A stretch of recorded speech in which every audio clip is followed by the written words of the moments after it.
Sarah's first night shift started at 11 p.m. She'd been a nurse for 6 weeks, long enough to know where supplies were kept, short enough that everything still felt unfamiliar in the dark.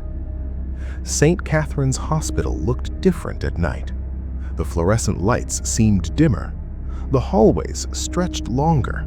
Sounds carried strangely through empty corridors. "You'll be fine," Nurse Patel said during handover. "4th floor is quiet, mostly post-op recovery. They'll sleep through the night." Sarah nodded, trying to look confident. She'd requested day shifts during training, but staffing was tight. Everyone had to rotate through nights eventually. 2 other nurses were on the floor with her.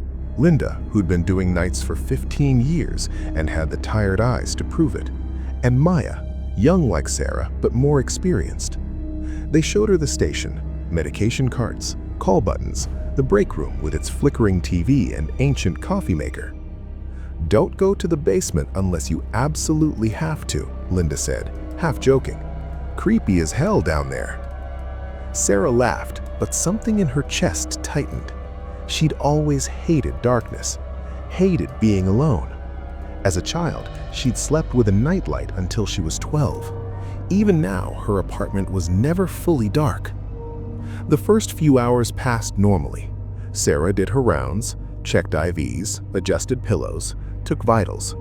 The patients were mostly elderly, a few middle-aged recovering from surgeries. Room 401, Mr. Hernandez, gallbladder removal.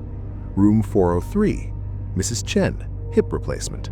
Room 407, a young man named David, appendectomy, sleeping with his mouth open. Everyone was calm, stable, sleeping. At 2:30 a.m., Sarah returned to the nurse's station. Linda was doing paperwork, Maya scrolling through her phone. "Quiet night," Maya said, yawning. It was. Too quiet, maybe. At 2:45 a.m., Linda put her head down on the desk. "Just for a minute," she mumbled. She didn't lift it again. Maya lasted until 2:40. She'd been standing, restocking the medication cart, when she simply sat down in the hallway and leaned against the wall. Her eyes closed. Her breathing deepened. "Maya?" Sarah touched her shoulder. Nothing. "Maya?" She was deeply asleep, unnaturally so. Sarah checked her pulse. Normal. Breathing normal. But she wouldn't wake. Sarah went back to the desk, shook Linda's shoulder. "Linda! Linda! Wake up!" Nothing. Sarah's heart started beating faster. She pulled out her phone. Maybe she should call someone? Security? A doctor? What would she even say? Everyone fell asleep and won't wake? She checked the patients instead, went room to room. All of them were asleep. All of them breathing normally, vitals stable on the monitors. But that same unnatural depth to their sleep, like they'd been sedated. But Sarah hadn't given anyone sedatives. Sarah stood in the hallway alone, listening to the building breathe around her. The hum of machines, the distant beeps of monitors, the air conditioning cycling on and off. She wasn't tired, not even a little. That was strange too. She'd been awake since 6 a.m. yesterday, worked a full shift, and now, hours into the night, she felt wide awake, alert, almost too alert. The clock above the nurse's station read 3:07 a.m. Sarah sat at the desk, tried to do paperwork, but her hands were shaking slightly, and the silence was oppressive. Every small sound made her jump, the elevator dinging on a different floor, a door closing somewhere distant, the building settling. She couldn't just sit here for 4 more hours. At 3:22 a.m., Sarah stood up. She'd walk the floor, check on patients again, do something, anything. The hallway lights flickered once as she passed room 405. Just a flicker, old wiring probably, but it made her stomach drop. She checked Mr. Hernandez, still sleeping. Mrs. Chen, still sleeping. At the end of the hallway was the stairwell.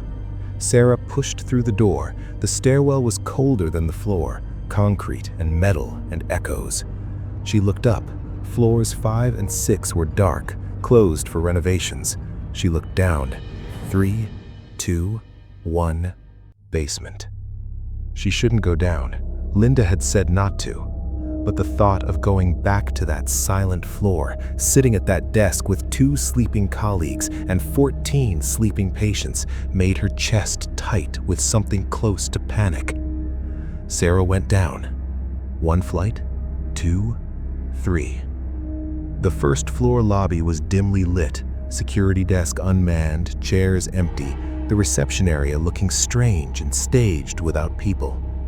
Sarah walked through it. The gift shop was shuttered. The chapel door was closed. She kept going. Basement level. The door was heavy, requiring her full weight to push open. The air on the other side was colder, smelling of disinfectant and something else, something old and stale. The basement hallway was long and narrow, rooms, storage, laundry, and at the far end, according to the signs, morgue/pathology. Sarah walked slowly. The fluorescent lights here were older, buzzing faintly. Some of them flickered. Her footsteps echoed. She told herself she was just exploring, familiarizing herself with the building. That's what new nurses did, right?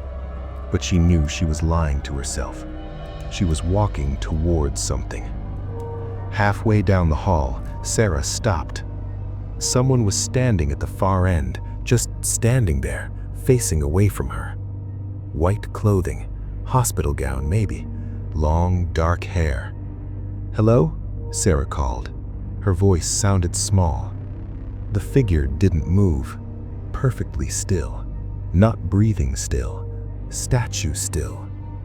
Sarah's instincts screamed at her to turn around, go back upstairs, but her feet kept moving forward, pulled by some terrible need to know, to see, to understand.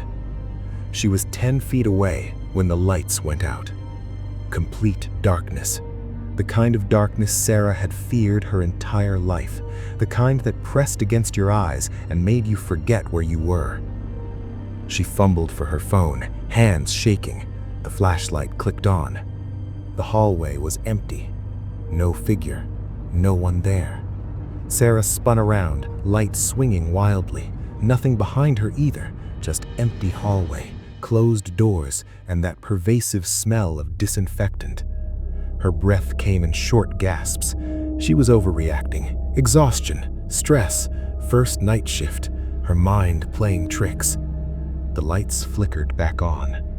Sarah stood there, alone, her phone's flashlight still glowing uselessly. She should go back upstairs. But she was standing right in front of the morgue entrance now. The door was slightly ajar. Sarah pushed it open. The morgue was exactly what she expected. Stainless steel, tile floors, the wall of refrigerated compartments for bodies. 4 of them, all closed. A single examination table in the center of the room, empty and gleaming under the overhead lights. Sarah stepped inside. She didn't know why. The door swung shut behind her with a soft click. The room was cold. Her breath misted slightly. Everything was still. Then she heard it. A voice. Male, deep, coming from somewhere close but also impossibly far away. Sarah. She spun. No one there. Sarah. It came from behind her now. She turned again, still alone. The voice wasn't coming from any direction. It was coming from the room itself, from the walls, from the cold. Sarah. Her name spoken with something like recognition, like someone who knew her, but the voice was wrong, too deep, too hollow, like it was being spoken through water or from the bottom of a well.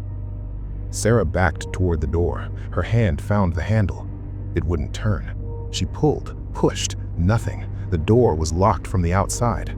No, no, no, no! Sarah yanked at it, her calm nurse training dissolving into pure panic. Behind her, one of the morgue compartments clicked, the sound of a latch releasing.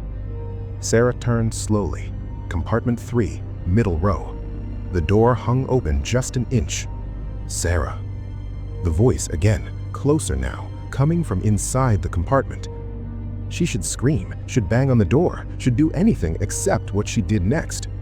But Sarah walked to the compartment, put her hand on the cold metal handle, pulled it open. The sliding tray came out smoothly, well-oiled. A white sheet covered the shape beneath, human-sized, human-shaped.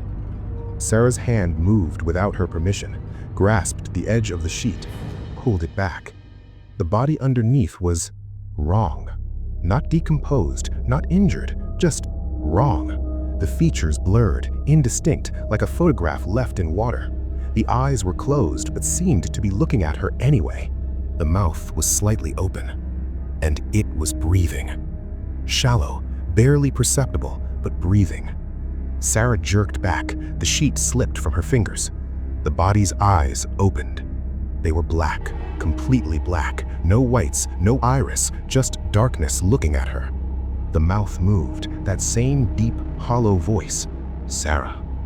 Sarah screamed, stumbled backward, hit the examination table, spun toward the door. It was open. She didn't remember it opening, didn't remember hearing it open, but it was open now, and Sarah ran. Through the door, down the hallway, the lights flickering above her. Behind her, she could hear something, not footsteps exactly, but movement, the sound of something following that didn't quite touch the ground.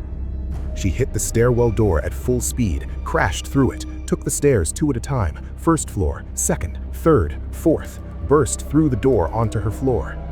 Everything was exactly as she'd left it. Linda asleep at the desk, Maya slumped in the hallway, the monitors beeping steadily, the clock showing 4:58 a.m. Sarah stood there, gasping, her heart hammering. She looked back at the stairwell door. It was closed. No sound came from behind it. Nothing had followed her. She walked slowly to the nurse's station, sat down. Her hands were shaking so badly she had to clasp them together. At 4:15 a.m., she checked the patients again, all still sleeping, all vitals normal. At 5:30 a.m., she made coffee, drank it too hot, burning her tongue. At 6:45 a.m., Linda stirred, lifted her head groggily. "God, I passed out. What time is it?" "Almost 7, Sarah said. Her voice sounded normal, steady. "You were out for hours." "Weird. I never sleep like that. Must have needed it." Maya woke up in the hallway a few minutes later, confused about why she was sitting on the floor. The patients began waking at 7 a.m. as day shift arrived. Mr. Hernandez wanted breakfast. Mrs. Chen asked for her pain medication. David in 407 complained about the uncomfortable bed. No one remembered anything unusual. No one had felt anything strange.